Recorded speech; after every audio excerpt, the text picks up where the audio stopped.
my YouTube channel Sahaj Boon. Like, share and subscribe. नमस्कार. आजच्या या व्हिडिओमध्ये आपण रामदास स्वामींनी त्यांच्या शिष्यांना करून दाखविलेले काही मोजके चमत्कार पाहणार आहोत. त्यातील पहिल्या चमत्काराचे नाव आहे अनुग्रह परत दिला. समर्थांपाशी अनुग्रह घेतला किंवा त्यांची मर्जी बसल्यास शिष्यात गणना होईल आणि मठामध्ये यथास्थित 2 वेळा पुख्खा जोडायला सापडे.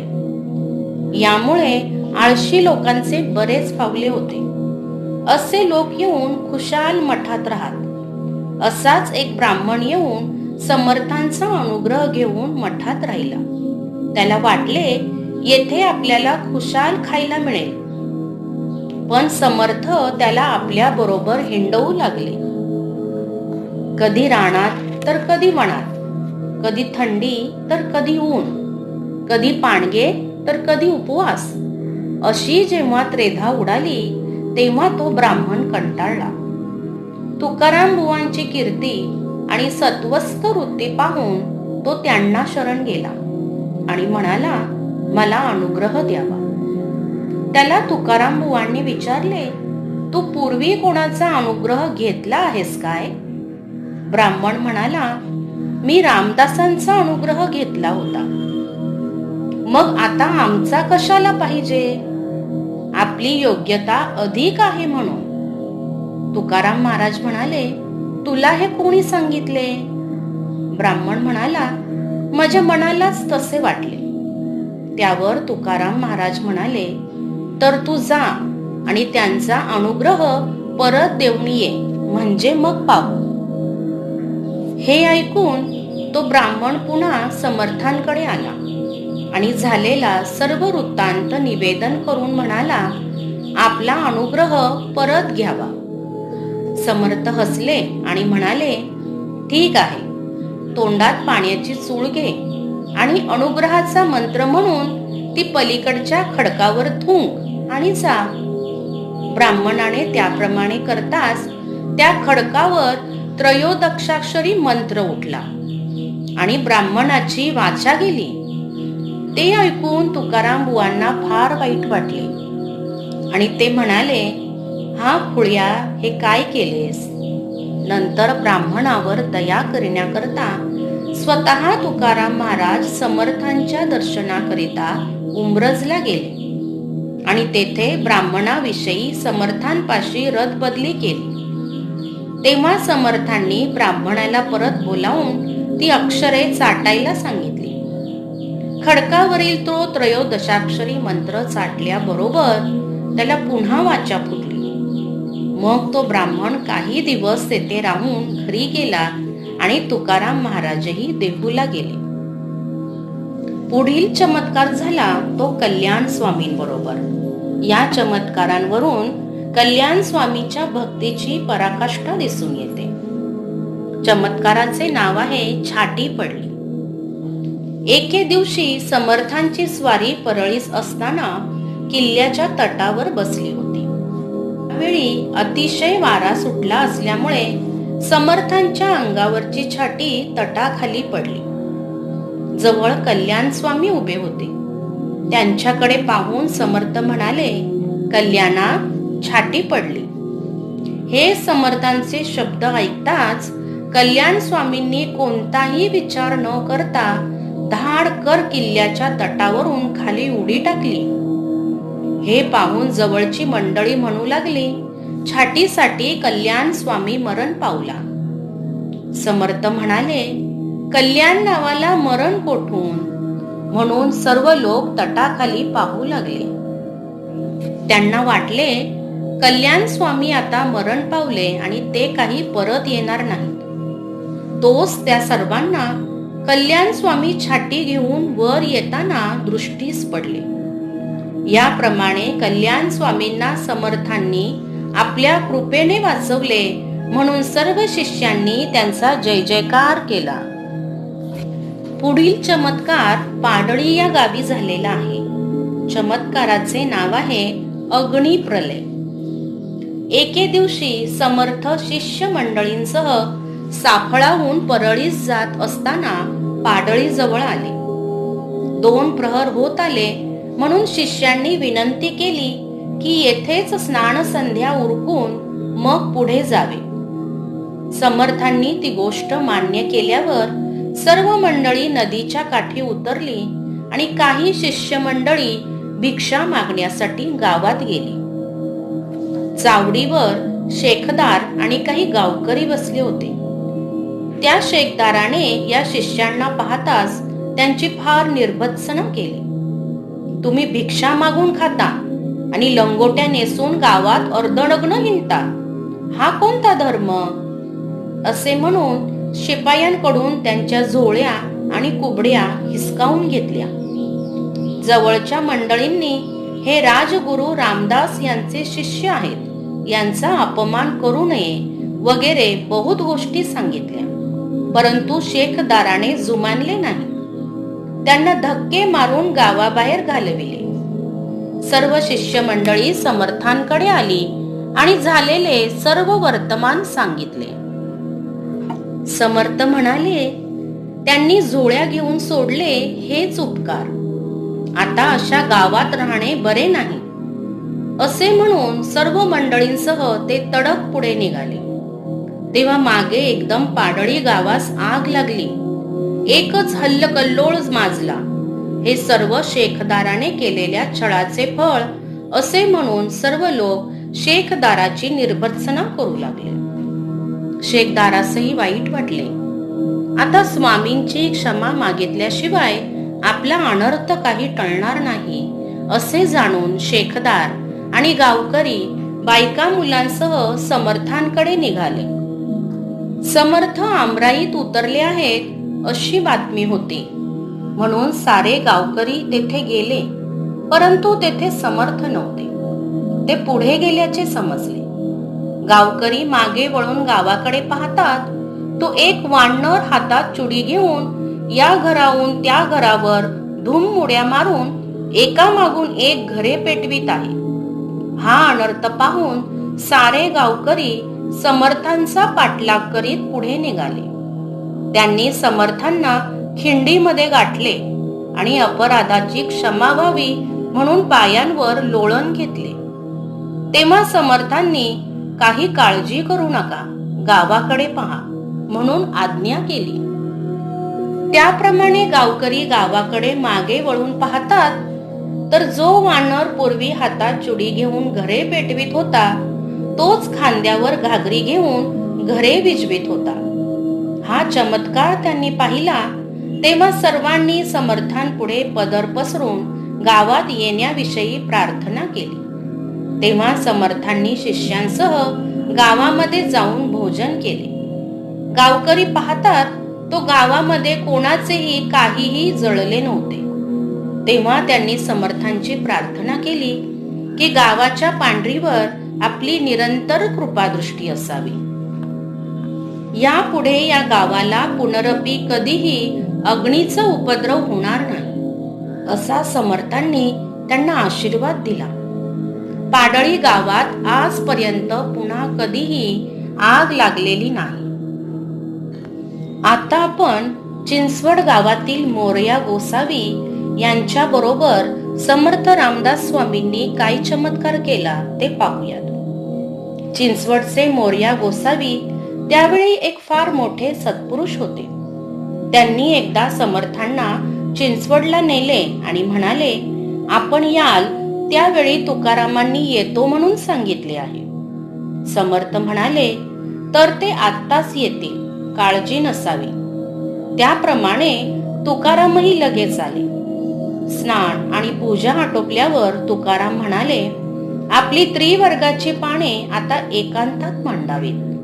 समर्थांच्या पानाशेजारी 4 पाने, आमच्या शेजारी 2 पाने आणि आपल्या शेजारी 1 पान याप्रमाणे ठेवावी.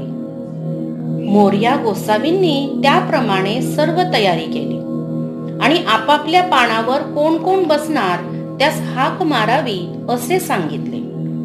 तेव्हा तुकाराम महाराज म्हणाले, आपले दैवत गजानन, त्यांना हाक मारावी म्हणजे बाकीची मंडळी येतील. मोरया गोसावी म्हणाले, असे सामर्थ्य कलियुगात कोठून आणावे? तेव्हा तुकारामांनी हास्य करून समर्थांकडे पाहिले. तेव्हा समर्थांनी प्रार्थना करताच राम, लक्ष्मण, सीता आणि मारुती हे 4 जण येऊन बसले. हा चमत्कार पाहून मोरया गोसावींना या उभय साधूंच्या सामर्थ्याचे परमकौतुक वाटले. नंतर तुकारामांनी प्रार्थना करताच विठ्ठल आणि रखुमाई दोघेही येऊन तुकारामांच्या बाजूला बसले.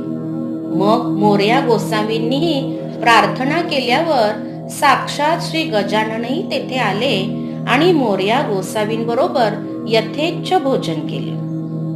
या त्रिवर्गाची आपापल्या देवतांसह भोजने झाली. ही दैवते त्यांच्या भक्तांनाच मात्र दिसत होती, बाकी कोणालाही दिसत नव्हती. तथापि पानांवर वाढलेले पदार्थ नाहीसे होऊन शेवटी उच्छिष्ट पात्रे मात्र बाकी राहिली. याप्रमाणे त्या दिवशी आनंदी आनंद होऊन समर्थ रामदास स्वामी परत चाफळास आले. पुढील चमत्कार समर्थ रामदास स्वामी यांनी त्यांचे एक शिष्य वामन पंडित यांच्या बरोबर केला, ज्याने त्यांची गाळणच उडाली, तो पाहूयात. मोरोपंत आणि वामन पंडित ही कवींची जोडी मराठी वाचकातील कोणाला माहीत नाही असे विरळाच.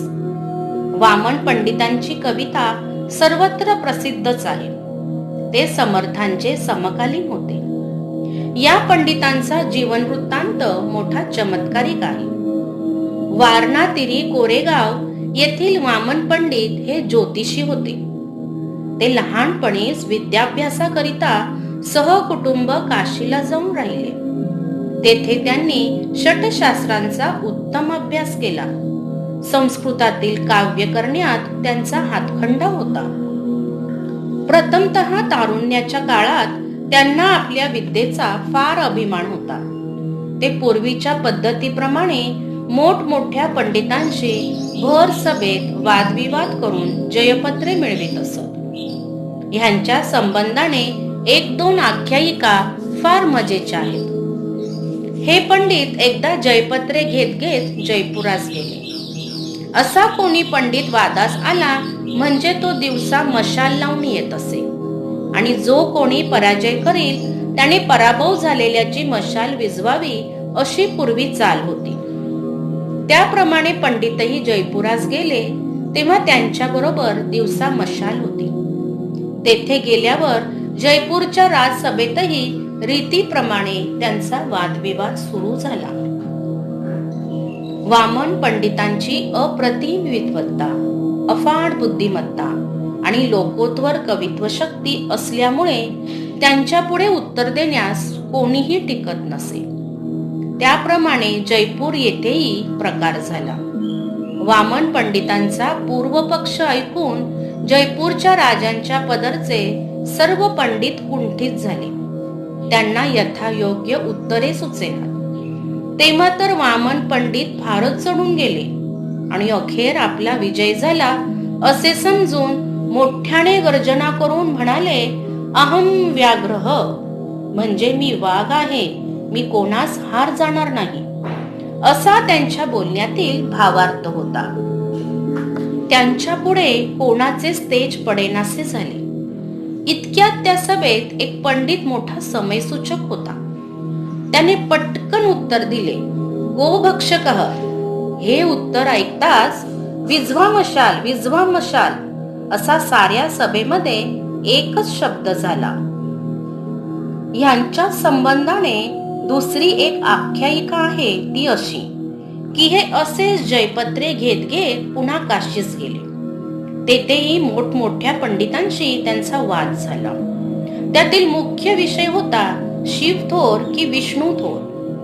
त्यात तेथील एका पंडिताने प्रथम विष्णू थोर म्हणून सिद्ध केले आणि वामन पंडितांनी हरल्याचे कबूल केल्यानंतर दुसऱ्या दिवशी त्याच पंडितांनी शिव थोर म्हणून सिद्ध करून दाखविले. तेव्हा वामन पंडित निरुत्तर झाले. शिव थोर की विष्णू थोर हे त्यांचे त्यांनाच कळेना. तेव्हा ते गोंधळात पडले आणि शरणागती पत्करली. यांच्याबद्दल तिसरी आख्यायिका अशी आहे की एके दिवशी ते एका नदीवर स्नान संध्या करीत होते. जवळच एक मोठा अश्वत्थ वृक्ष होता. त्याच्या एका मोठ्या डहाळीवर एका ब्रह्म राक्षसाचे ठाणे होते. तेथे दुसरा एक ब्रह्म राक्षस आला आणि तो दुसऱ्या डहाळीवर बसू लागला. तेव्हा पहिला ब्रह्म राक्षस म्हणाला, त्या डहाळीवर बसू नकोस, पुढच्या डहाळीवर बस. त्यावर दुसऱ्या राक्षसाने विचारले, का बरे? तेव्हा पहिल्या राक्षसाने उत्तर दिले, वामन पंडित म्हणून एक मोठा विद्वान ब्राह्मण आहे. त्याला आपल्या विद्वत्तेचा मोठा अभिमान असून भर सभेमध्ये त्याने अनेक विद्वानांची मानखंडना केली आहे. म्हणून तो ब्रह्म राक्षस होऊन येणार आहे. त्याच्याकरिता ती डहाळी राखून ठेवली आहे.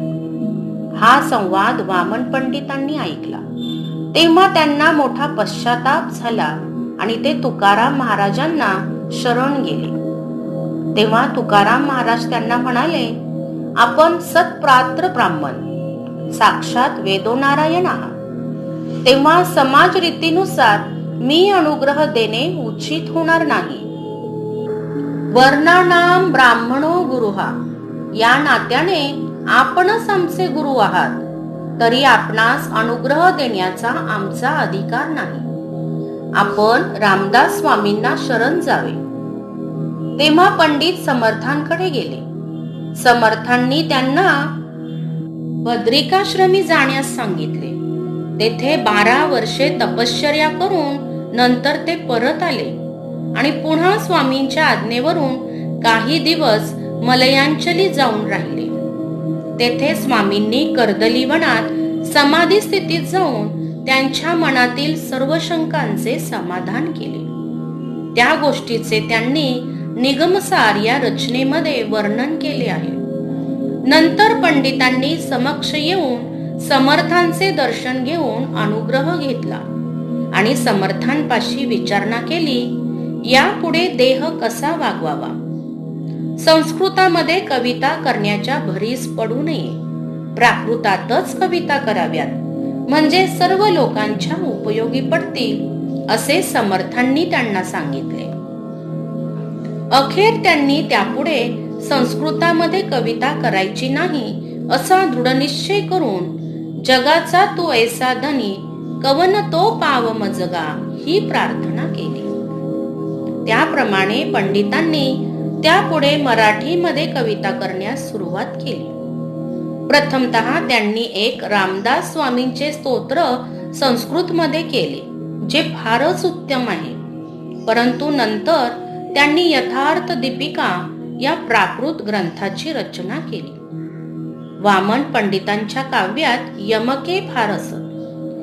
अनुग्रह घेतल्यानंतर पंडित समर्थांपाशीच राहू लागले आणि नित्य दासबोधाचा पाठ करून त्याचा अभ्यास आणि त्यावर विचार करण्याचा क्रम सुरू ठेवला.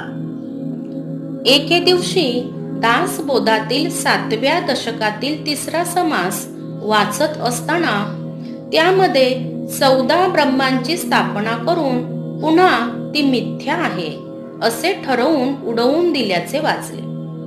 तेव्हा 14 ब्रह्मांची स्थापना केलेली पंडितांना मान्य झाली, परंतु ही उडविल्याचे व्यासवाणीमध्ये कोठेच आढळेना.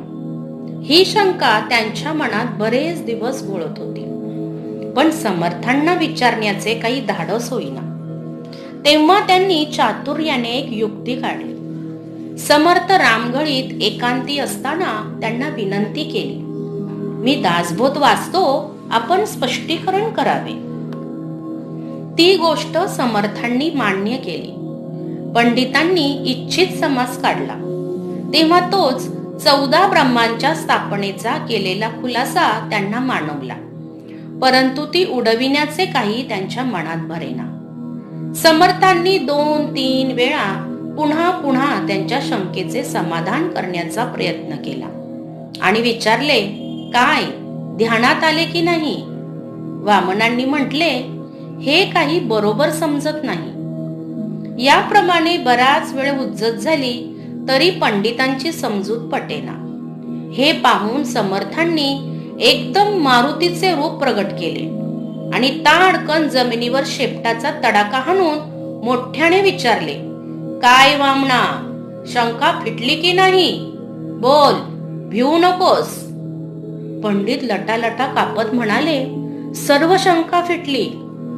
समर्थ पुन्हा म्हणाले, भिवू नको वामना. पंडित म्हणाले, काही शंका उरली नाही. तेव्हा समर्थांनी पुन्हा पूर्वस्वरूप धारण करून सौम्य वृत्तीने विचारले, काय शंका फिटली की नाही? पंडित हात जोडून म्हणाले, खरोखर फिटली नाही.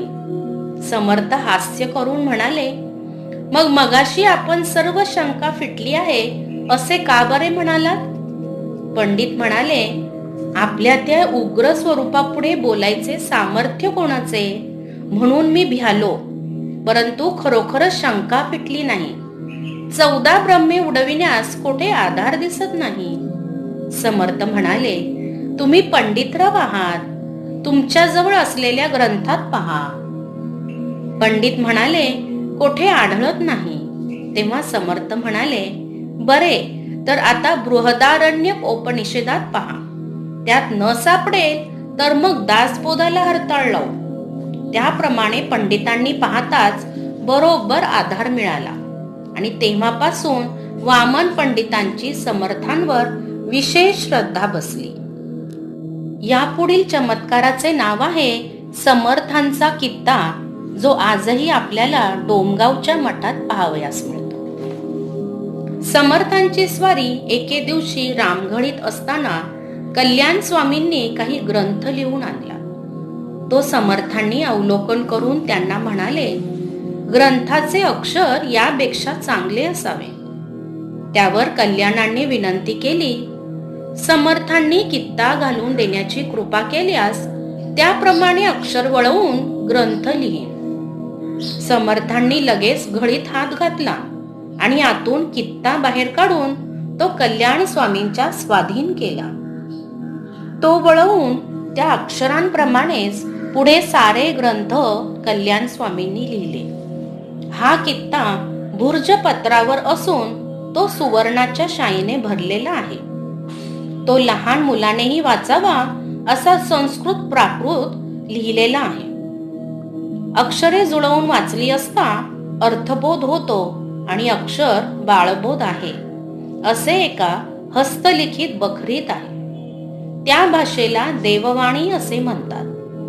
त्यातील अर्थ समर्थांना समजत असे.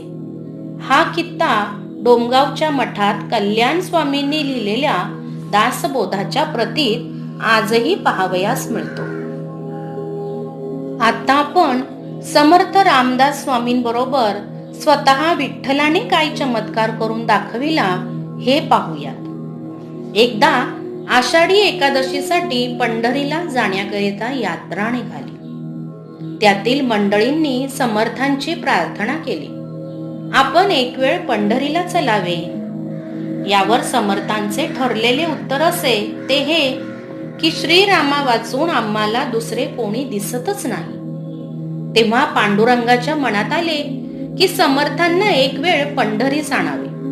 म्हणून ते वृद्ध ब्राह्मणाचा वेश धारण करून समर्थांपाशी आले आणि आग्रह करून म्हणाले, आपण आमच्या बरोबर यंदा पंढरीला चलावे.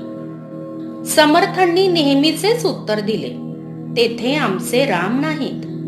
त्यावर ते वृद्ध ब्राह्मण म्हणाले, आपण महाज्ञानी असून आपण असे कसे म्हणता?